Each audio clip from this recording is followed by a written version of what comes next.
because what I've learned in that journey is that you, as a human, cannot and are not capable of understanding or knowing the outcomes as they occur. And I will tell you here now, 16 years later, that losing everything protected, promoted, and loved me more than any other event in my life to put me in a better place, a better situation. But when it happened, it took me a while to learn that perspective of how protected and promoted I am.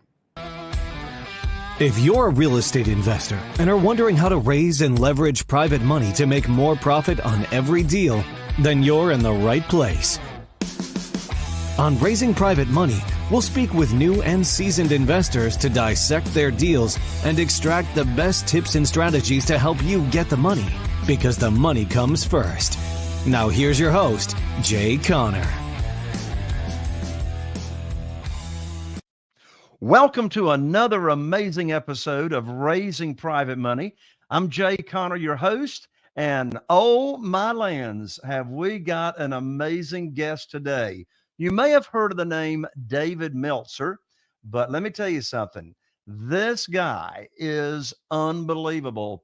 He's raised over $100 million in funds and private money, and then he lost over $100 million in 2009. And then after 2009, he's made it all back and even more. His credentials are unbelievable. In this episode, we dive deep into, first of all, how in the world can you really and truly be happy all the time?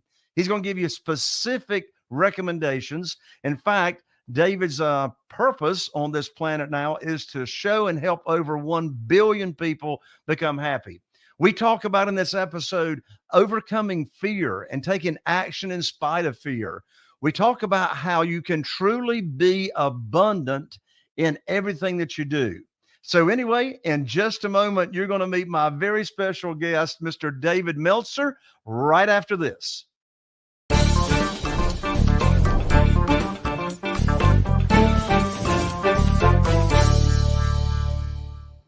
Welcome to the show, David. How are you today?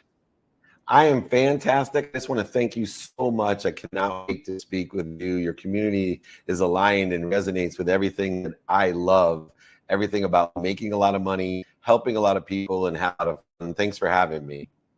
Absolutely, David. Well, I tell you what, you have got I can't even come up with the adjective to describe your story, your experience, your history. I don't know if it's fascinating, interesting. Those two adjectives are not nearly good enough. But anyway, let's go ahead and dive in. I mean, talk about being able, I mean, you have plowed the ground that's never been plowed before, I don't think, on overcoming the obstacles that you have overcome in such a short period of time, you know, losing over $100 million in 2009, and then coming back better than ever before, truly happy after you discovered that you thought you were happy and you really weren't happy.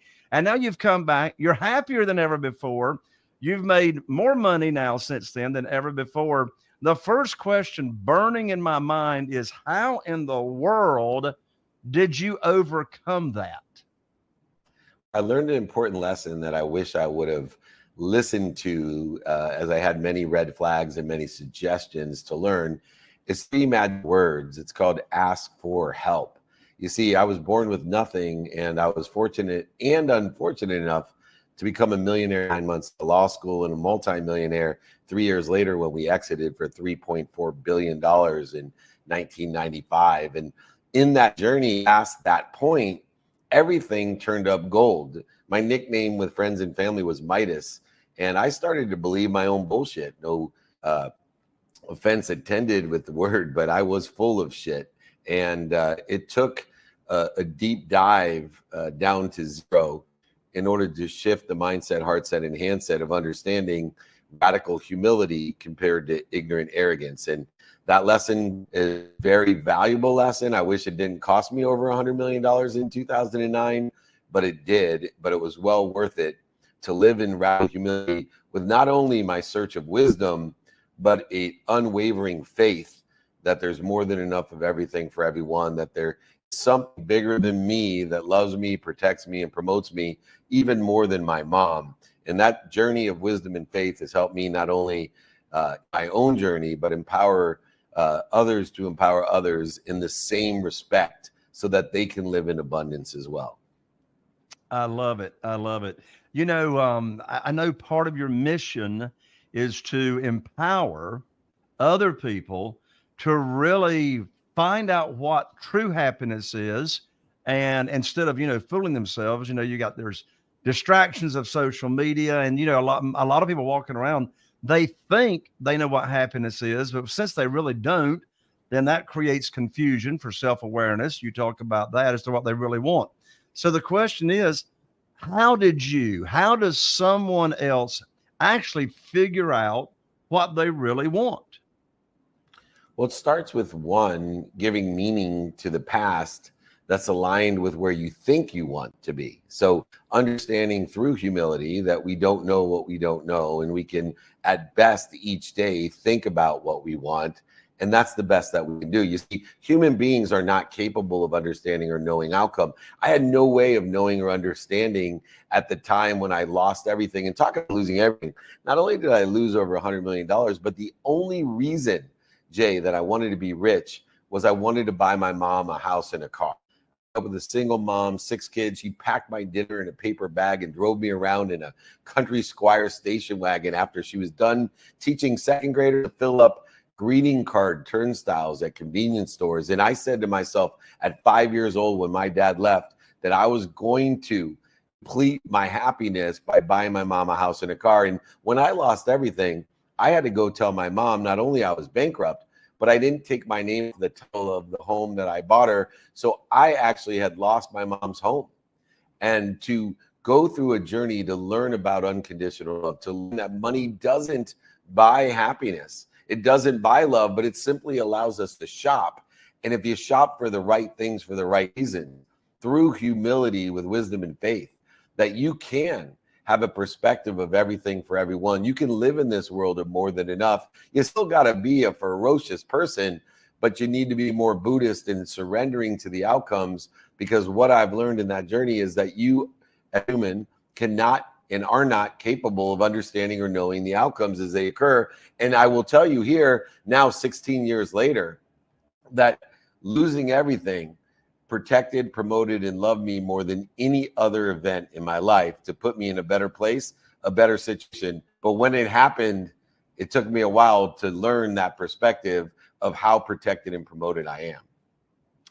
So are you saying that part of experiencing true happiness is knowing what your bigger purpose is? It's got nothing to do directly with how much money's in the bank account.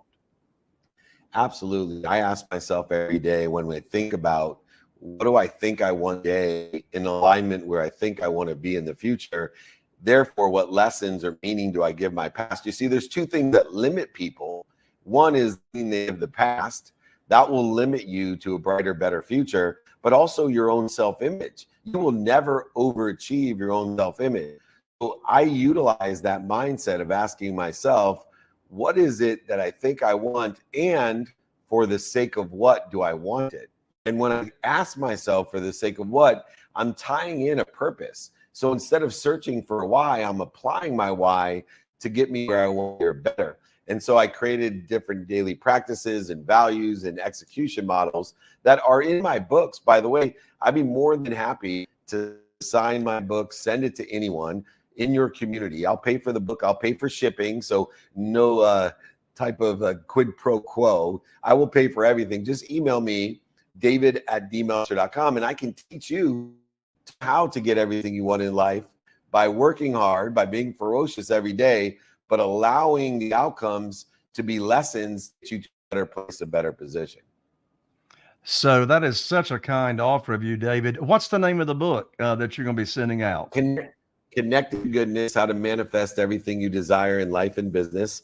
And I'll be happy. Warren Moon, my business partner, wrote the foreword to the book. And it's a combination of a theoretical but very pragmatic Napoleon Hill type of book that talks about belief and inspiration, but it gives step pragmatic practices from someone who has lost a lot of money, made a lot of money, in their lives to give you some pragmatic tools along with some great mindset tips. I love it. So again, that email address that David is so kind to offer his book, he's paying for the book, he's paying for shipping. All you got to do is give your mailing address. His email address is David at David at dmeltzer.com. That's MELTZER.com. And of course, that will be in the show notes as well. Now, I want to share a quick little story from me, David, to give some context. And then I'm going to ask you the question. Not long ago, a very, very close friend of mine, he and I were riding down the road. In fact, we go to church together. And just out of the blue, he said, Jay, when is enough enough? And I said, well, I think I know what you're asking when you ask me that question, but what are you really asking? When is enough enough? He says, well, you've got all the money in the world that you would want or need, and you're traveling the nation all the time, speaking at all these events. You know, you're working many, many hours a week. You could sit at home if you wanted to. When is enough work enough work, and when is enough money enough money? And I said, oh, and then he said, how do you reconcile the scripture that says, be content with whatever station in life you are? I said, I thought I knew what the question meant, and now I understand the question. And here was my answer. My answer was, enough is never enough when it's not about you. And so that's my short story. That was my answer to my friend's question. But have you ever felt like in the past you were not good enough, or do you ever struggle with that still today? Well, it's interesting you ask, because one of the core principles that I live by in my faith-based existence, like you, is understanding the idea of more than enough, understanding the idea of giving. You see, so many people, especially moms, first responders, our veterans, teachers, they adhere to a philosophy which I agree with, which is the more I give, the more I'll receive. But in exploration, especially with religious texts, what the Bible actually says is the more that you give, the more you're given. And people have a difficult time, one, through gratitude and forgiveness, both taught within the Bible, through gratitude and forgiveness, recognizing, being aware of all that we're given through that gracious, forgiving perspective. But even worse, what you are touching upon is most people feel worthy of all they're given. So they give 100%, but then they feel guilty or shameful. No, I only want 98% back. And eventually what they don't realize, if you keep giving 100% of what you have and you only receive back 98%, you're in a zero-sum game. Sooner or later, you're going to be at nothing. And now you can't give anything to anyone. And for the sake of abundance, for the sake of helping others with what you have, what I suggest is you realize the more that you give, the more you're given. Elevate your awareness to all that you're given, and then feel worthy of all that you're given, and then even feel comfortable and confident with wisdom and faith to ask for more. Because instead of living in a zero-sum game where you end up with less and less and less out of shame, blame, justification, out of fear, we can absolutely have a world where we give more, we're given more, we're worthy of receiving more, and we are confident and comfortable asking for more than more. Then we end up with more than more, and then we're given more than more, and we receive more than more, and we, again, can ask for more than more than more. You can see where the abundant, the infinite faithful end up with more than enough of everything for everyone, not for themselves, for everyone. It's an infinite, abundant, unified system that you're protected and promoted and loved by something so much bigger than you that's omniscient and all powerful and loves you more than your mom. So can you see any reason why you wouldn't want to share in the everything for everyone perspective instead of the just enough for me? And eventually you end up with not enough, and you're not enough to help other people, and they end up in a world of not enough. I love it. And as you were just sharing that thought on asking, giving, receiving, being grateful for all that you're given, it reminded me, as you were talking, in the book of James in the Bible. James, and I'll paraphrase, James says, you ask, but when you ask, you doubt that you're going to receive. So the advice is, when you ask, don't doubt that it's going to be given and received. What's your comment on that outlook and perspective? That is so true. That's where faith lies, that if you felt or knew that there was more than enough of everything for everyone, why wouldn't you ask? And if you knew how much people love to give and how great you make them feel, that you're actually cheating them when you don't ask them for help for what they're good at, what they have, when you're not living in this infinite loop that God has given us to give, receive, and be worthy of both, and to feel comfortable and confident in your faith, that we have no doubt that the omniscient, all-powerful has more than enough of everything for everyone, that we can live. And when we ask, three things happen. And here's my biochemical proof, by the way, Jay, is God gives you a doggy biscuit in three situations. When you give, you get a biochemical reaction with dopamine, oxytocin, serotonin, and endorphins. It is a happiness doggy biscuit. And it's God's way of saying, keep giving, son. I'm good. Every time you give, I'm going to make you feel good. Biochemically, I'm going to make you feel good. And then when people receive, they get the same doggy biscuit with dopamine, oxytocin, serotonin, endorphins. They're released. In other words, God said, son, may you receive everything you're given. Feel good about it. Here's a dose of biochemical proof that you're doing the right thing. But here's what's now tying in the infinite loop, is that everyone that witnesses this, Jay, everyone that witnesses giving and receiving receives the same doggy biscuit. Dopamine, oxytocin, serotonin, and endorphins is God's way of saying, hey, let us all live in this infinite loop, giving, of receiving, and asking for more. If God didn't want all of us to have everything for everyone, then he wouldn't reinforce it, giving us that doggy biscuit and making us all feel so good when we give, receive, or witness giving and receiving. You know, I didn't know I was getting doggy biscuits, but I knew I felt good. Yeah, good. Now here's I could call them gaudy biscuits. We'll just turn Gaudy biscuits around. There you go. Right? There you go. Dog backwards, God. Just as long as it's got extra cheese in it. Now here's an all important question, David, because like you, I coach people. Specifically, I coach people, real estate investors, help them raise private money for their real estate deals. But I also work with them on mindset. You work with people on mindset. And one of the mindsets that invariably my entire community, in fact, all humans deal with, is when we go to do something brand new.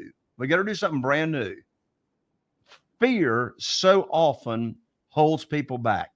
They're either afraid of rejection, they're afraid of failure, they're afraid of not being, getting out of their comfort zone. What advice can you give in the short amount of time that we have? What advice or coaching can you give on what people can actually put into action to help them overcome the fear? I know what Dale Carnegie taught me when I was 24 years old. I want to hear your answer. What a fabulous question. And I appreciate how prepared you are, because you're asking me all of the right things, which is indicative of how you and I are aligned. What I found so interesting in fear, and I've studied Carnegie and Napoleon Hill and many others, is that fear in the pragmatic is difficult to understand. We don't know our genetic inheritance of fear, our energetic inheritance of fear. We can spend a lifetime in therapy trying to figure out the childhood traumas and the impact that it has created, and the fear that it has created, the diminished capacity that it has given us. So I have a different mindset that I give people. I expect you to keep on learning about what you're afraid of, but in the pragmatic practice of being productive, accessible, and gracious every single day in order to be more efficient, effective, and statistically successful in what you want or better in your life, to help other people and to have a lot of fun. What I suggest people do is to start a practice of identifying your reaction to fear. You see, the reaction to fear is instant and obvious. When you're angry, frustrated, guilty, resentful, when you're separate, inferior, superior. When you're worried, all of these things interfere with what you already are. I am, and your potential of I am. You're interfering with your God. You are interfering with your potential, your truth. So I shift the paradigm when we talk about fear and say, look, fear is a difficult thing to understand. It's genetic, it's energetic, it's childhood. There's all types of conscious, subconscious, and unconscious meanings that we give that limit us. But in a pragmatic day, what I suggest you do is get into the practice of finding the clues of how you react to fear. Do you get angry, frustrated, anxious, worried, separate, inferior, superior, guilty, shameful? What is your reaction to fear? And then instead of trying to resist it, go over it, under it, through it, around, lie to it, manipulate it, cheat it, or deny it, just simply stop. Stop and take a big breath and breathe and get down to center, and then remind yourself, remember yourself, recollect yourself with that beautiful God of yours, the omniscient, all-powerful knowing, and then roll into the right trajectory of where you want to be. Stop escalating and accelerating in the wrong trajectory by creating more worry and more fear. Instead, take the instant and obvious clue to create and see the patterns of how you're interfering. You see the great energy gap. It's I am, and this is what I want people to think I am. And what we need to do is get into the practice of identifying how am I reacting to the fears that exist every single day.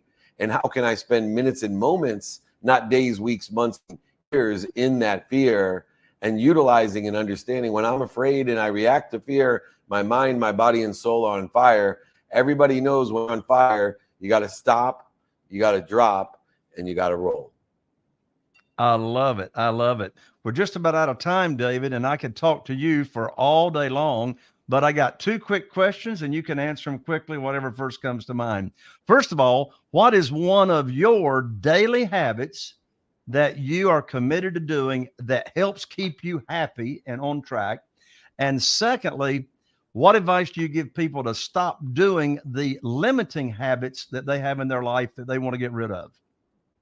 Beautiful. Well, my number one habit is unwinding routine, which is my tomorrow starts today. So I unwind, put my body, mind, and soul in a position to recover and access information when I sleep. And so that's the number one habit that allows me to plateau and grow every day, is to start my day at night, unwinding and recovering for the next day and accessing information I can use. And as far as developing the habits, I use 5 daily practices to utilize my activities in a trajectory of where I want to be. Know your what you want. Know your who can help and who can help you. Know your how by utilizing time productively, accessibly, and graciously. And then know your now. If you know what to do now and know what to do next, 100% of the things you do now get done. Prioritization is the antidote to procrastination and feel overwhelmed. And instead of searching for your why, apply that why. For the sake of what am I doing this? And if you ask yourself and utilize those 5 daily practices, I promise you, you will make a lot of money, help a lot of people, and have a lot of fun. God bless you, David. Words of wisdom that is unbelievable how much we packed into about 20 minutes. One more time, thank you big time, David, for offering your book that you're going to send out even free. And everyone, for goodness sakes, I'm going to do it. You do it. Email David at david@dmeltzer, meltzer.com. What should they put in the subject line, David? Just request for your book or connected to goodness. Anything short and sweet, I'll know it's for that. Just I will sign it, send it to you, pay for shipping in the book. I appreciate everybody. And remember, be more interested than interesting. Be kind to your future self and do good deeds. Jay, you're leading an amazing community of people, and I appreciate all that you do to empower others to be happy. Thank you so much, David. Well, there you have it. Another amazing episode of Raising Private Money. I'm Jay Conner, the Private Money Authority, and I need your help. Something that would just mean the world to me. You know, I never sell anything here on the show. I don't have any paid ads at all. The only thing I can ask you to do is to share this episode with at least one person that you know it would make an impact. And then you will be giving it ahead first. Look forward to seeing you on the very next episode of Raising Private Money with Jay Conner. Are you feeling inspired by the knowledge you gained in this episode? Then head over to jayconner.com/money guide. That's JCONNER.com/money guide and download your free guide that shares 7 reasons why private money will skyrocket your real estate investing business right now. Again, that's jayconner.com/money